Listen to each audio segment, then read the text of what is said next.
kadangi pastarasis dienas valgiau avokado toastus ar kiaušinius, tai nusibodo, tai šiandien pas mane pusryčiai buvo kiek kitokie, kiek matėt, balta mišrainė.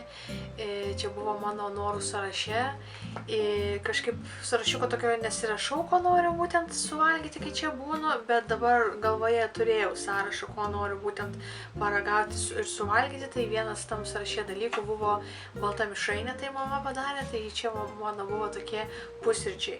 Ir šiaip kas liečia baltą mišrainę, dar ką noriu pasakyti, tai tie žmonės, kurie deda į baltą mišrainę svogūnų arba šlapenkos, tai turėtų būti sulaikomi. Nu tikrai. Jeigu nesulaikomi, tai bent jau turėtų būti skiriama bauda. Tai visada prisimenu, kai vaikystėje ten būdavo kokie baliai arba nusivesdavo į svečius, kur ten nenorėdavai būti, tai visada ieškodavau, ar yra ant stalo baltos mišrainės, nes jeigu yra balta mišrainė, tai bus ko valgyti, kadangi ten visokių sumuštinų, kur panašiai, kai dar esi mažas, tai ta skonių paletė nėra išvystyta, tai tam nieks ten nepatinka ir nenori ten bandyti visokių keistesnių dalykų, tai valgai vištą su balta mišrainė realiai. Tai jeigu ateidavai į svečius ir matydavau, kad yra tos baltos mišrainės, tai visada apsidžiaugdavau. Bet tos dienos, pavyzdžiui, tie kartai, jeigu pamatydavai, kad yra baltos mišrainės svečiuose atėjus ir apsidžiaugdavai, o tada pamatydavai, kad ten yra viduj padaryta arba su svogūnais, arba su šlapenka, arba iš viso, jeigu dar būtų ir abudu, ir tas, tai čia jau būdavo sudaužyta širdis, kad tu tikėsi, kad bus kažko pavalgyti, bet nėra ko valgyti, nes ten kažkas svogūnai arba šlapenka, aš tokios mišrainės nevalgau ir nevalgysiu. Tai, o jeigu dar prie to pačio, kadangi man visada patiko desertai, tai jeigu padarydavo irgi ten, aišku, svečiuose bus ir deserto, tai jeigu būdavo kažkoks tortas, bet jeigu torte būna kažkokių tais riešutų ar razinų arba vaisių, nu tai blogiau irgi nieko negali būti, nes man, pavyzdžiui, šiaip visokių razinų ir riešutų aš kaip ir nelabai valgau, vaisių valgau, bet tik atskirai, jie negali būti torte. Jeigu vaisiai yra torte, man yra neskanus tortas. Tai jeigu įsivaizduojat, prisimenu, iš vaikystės traumą užsilikusiu, jeigu ateini į svečius ir ten yra ir mišrainė su šlapenka, ar ten svogūnais, ir dar ant viršaus, ir tortas su razinom arba su vaisiais. Nu, nieko blogiau negali būti, dabar ten turėsi sėdėti 3-4 valandas. Ir šiaip, kai tau nuobodu ir dar nėra ką valgyti, nėra jokio džiaugsmo, tai čia būdavo prasčiausias dalykas, tai niekas neturėtų dėti jokių svogūnų ar šlapenkės į baltą mišrainę. Ir čia ta mišrainė yra tokia legendinė, jog ir anksčiau, ir dabar, ir visada jinai turi būti per kiekvieną gimtadienį, per balių, per gimtadienį, per vestuvės, žodžiu, visada balta mišrainė yra gerai. Pas mane per vestuvės irgi buvo, pavyzdžiui, balta mišrainė, prisimenu. Sakiau, kad turi būtinai būti. Tai va, ką čia dar šiaip norėjau parodyti dabar dar iš pradžių jums. Tai man davė, kad įsisaugočiau egzempliorių, mama čia savaitės yra žurnalas, savaitė namie ir sode. Tai aš nežinau, niekas aišku neturėsit namie, bet tai kas ten žino, gal jūsų mama ar močiutė kaupė šitus laikraščius. Tai jeigu kas nors turėtumėt, pavyzdžiui, šito niekada nesidalinau, pavyzdžiui, viešai, niekur nerodžiau, tai 22 metų kovo 10 čia yra, tai numeris 5, 22 metų kovo mėnesio numeris 5. Ir jeigu mes atsiverstumėte, pavyzdžiui, 38 puslapį, tai va ten rastumėte mano nuotraukas ir receptus. Aš kažkada siunčiau čia tos receptus. Va, Turkijos virtuvė iš arti. Tai va, čia sriubytė yra. Dar kita sriubytė, biorekai, va, ne mano sugalvoti, aišku, receptai, tiesiog turkiški, bet va, mano užrašyti ir mano visi nufotografuoti. Tai va, man čia davė žurnalą, kad turėčiau atsiminimui pas save parsivežti šitą. Tai va, tai jeigu kas nors, nežinau, kur nors turit sodė ar dar kažkur garažė, sandėliukė, kas nors kaupit šitus, žinokit, žurnalus, tai va, galit 22 metais surasti ir mano čia parašytus, užrašytus, nufotografuotus receptus. Norėjau tiesiog šiaip parodyti dabar. Važiuosiu šiandien į Vilnių aš dar, bet per pietus, tai dar turiu laiko, tai dabar šiek tiek biškį dar noriu paskaityti knygą. Minėjau, kad čia pradėjau skaityti tas Harry Potter dalis vėl, tai dabar esu 4 knygoje ir kadangi vakar daug skaičiau, tai perskaičiau jau ir pusę knygos. Tai manau, kad šią savaitę gal turėčiau ir pabaigti visą šitą knygą. Tai būsiu jau perskaičius pusę serijos, nes yra tos 8 knygos, ten tos pirmos 7 Harry Potterio, tada dar ta 8 po 20 metų pasakojanti kaip pjesė, tai skaitysiu dar ir tą, tai vat būsiu suskaityta pusė. Tai kadangi kažkada klausiu, ar iš mano žiūrovų yra ir Harry Potterio fanų, tai yra, tai žinau, kad aš čia ne viena su savimi apie tai kalbu.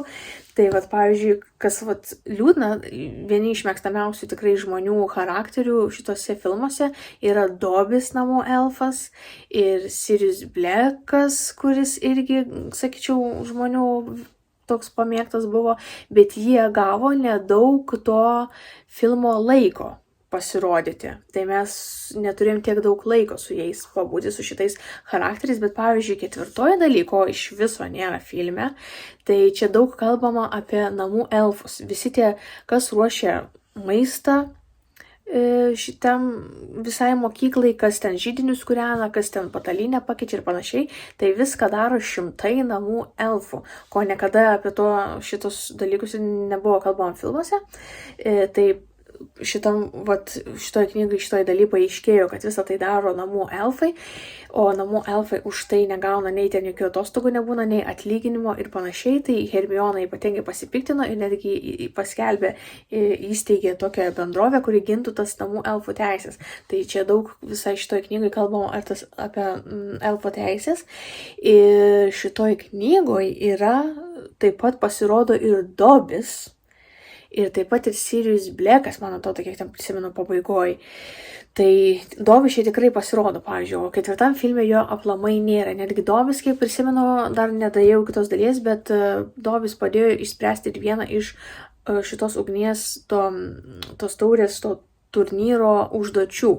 Tai tai gaila, kad mes Dobį matėm filmuose tik tai per 2 filmą ir vėliau jau per kelintą ten kelintas ten buvo 6 ar 7, kai jau jisai numirė toj daly, tai labai mažai jo matėm, bet iš tikrųjų jisai ir 4 daly gal visai neblogai pasireiškė. Tai va, čia šiaip faktai.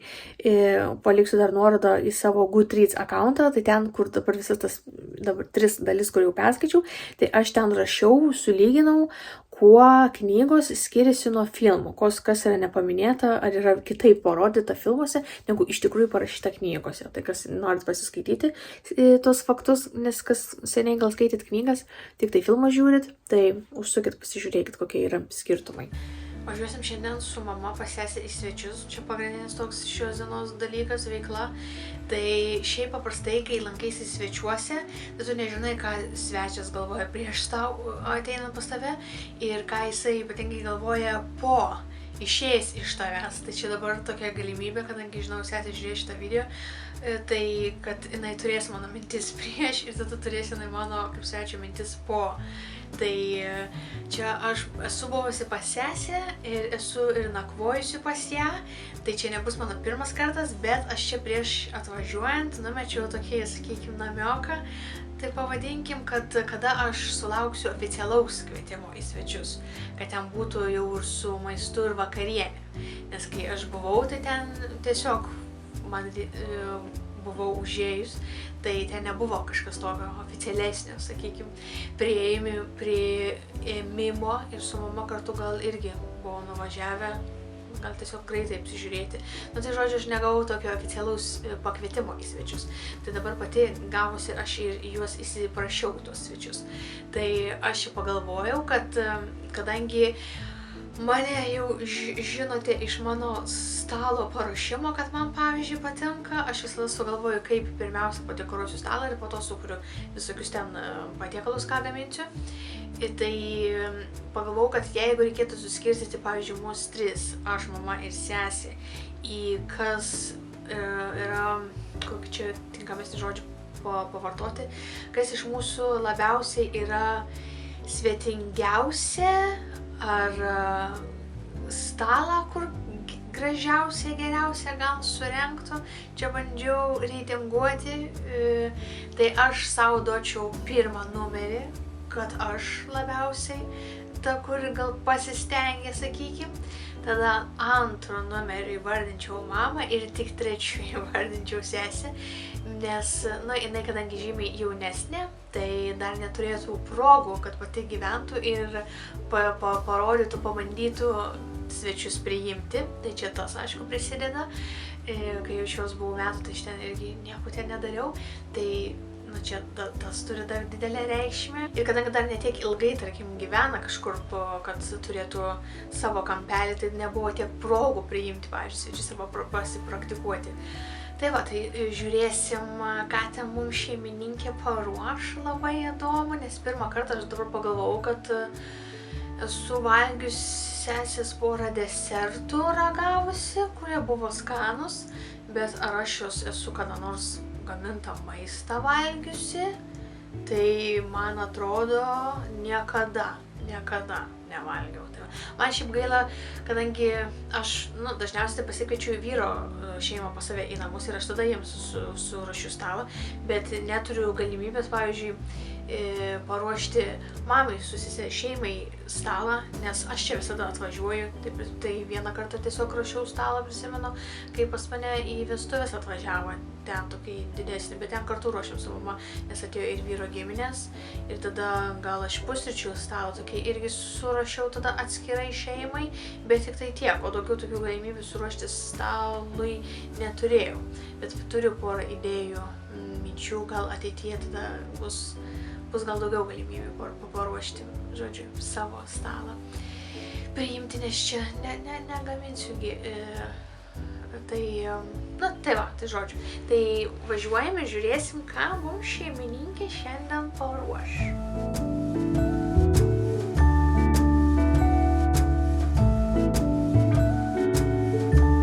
Aš jau Vilniui trečias kartas, tai dar neturiu laiko padoriai pačio ir to Vilniaus pamatyti, pasivaikščioti realiai.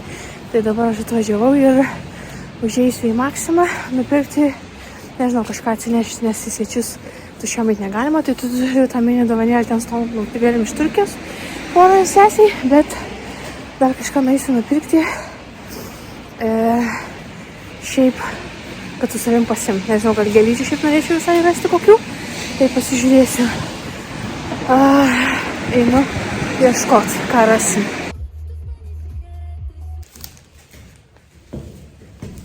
O, kokios dekoracijos. Netgi tikra yra.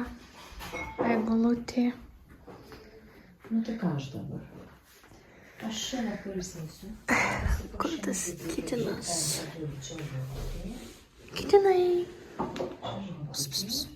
Kitinai. Tuktukas stovi.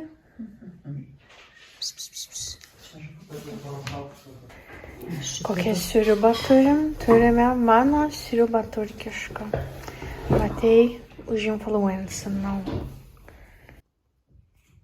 7.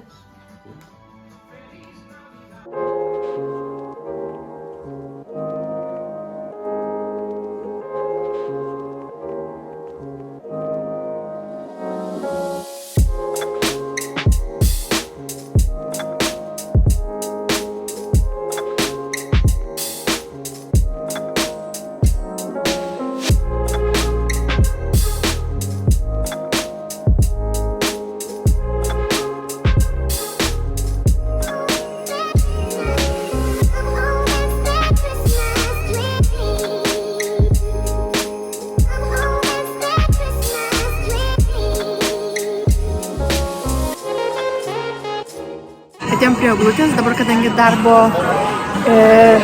dienos vakaras, tai ne tiek daug žmonių, kas gerai, tai aišku visko buvo nusipirkta, tai kalėdinis karštas vynas, nes atrodo nuodėmė nenusipirkti karšto vyno, kai ateini į miestelį.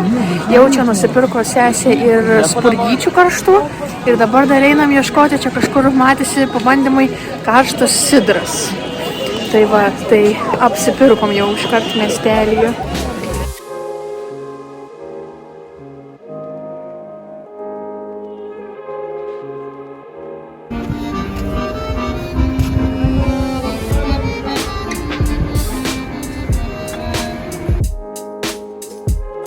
radau sniego, prisnigo stebuklai. Prie ledo tos arenos rotušės. Matau. Ačiū.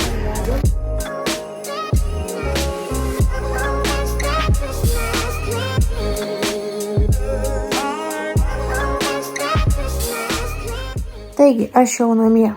Tai mes pasivaikščiom prie eglutės nuėjom, šiaip po tas šventinės tokias kalėdiškas gatvelės.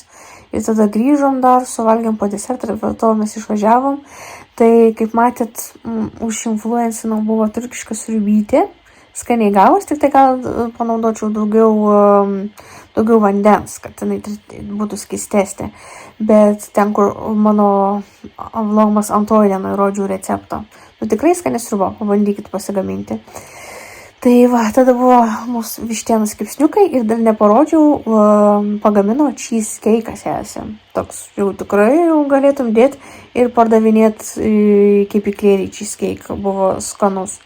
Ir dar mama buvo padariusi atsivežusi medaus tortą, kadangi aš praeitą kartą ieškojau čia medaus torto ir iš parduotuvės jie nebūna skanus. Tai mama šį kartą pažadėjo pagaminti pati medaus tortą, tai jinai buvo pasigaminusi. Šiek tiek atsivežėm jo, tai irgi užsidesertinau kaip reikalas per visą vakarą. Tai va, tai pasibuvom, tai galiu pasakyti, šeimininkė pirmą kartą atragavau maistą, tai viskas okei. Aš, pavyzdžiui, būdama, kadangi jinai už mane jaunesnė, tai aš tai tokio cheesecake tikrai nebūčiau iškepusi, kadangi čia yra žiūrovų, kurie ten mano žiūrėjo video ir ten prieš 10 metų atgal, tai matė, prisimena gal, kaip aš ten feilinau virtuvėje kažką bandydama gaminti, tai aš tokio cheesecake tokių metų nebūčiau iškepus, tai todėl dedu pliusą už vakarienę ir maistą. Su dekoru gal reikėtų padirbėti, servetėlę pavyzdžiui padėti, nebuvo servetėlės kokios, tai prie dekoro galima būtų prisigabinti, bet su maistu viskas okei. Tai va, tai pasibuvom šiek tiek, pagaliau tą eglutę pamatėm ir tiek ir grįžom namo. Tai aš čia norėsiu tiek ir baigti vlogą. Jeigu turit kažkokiu tais klausimėlių arba kažkokią tais temą, ką, nežinau, papasakot, ar dar kažką šiaip užvest, kad parodyt, tai primenu, kad visat lauksiu. Tai dėkui, kad žiūrėjot ir susitiksim kitame video. Iki.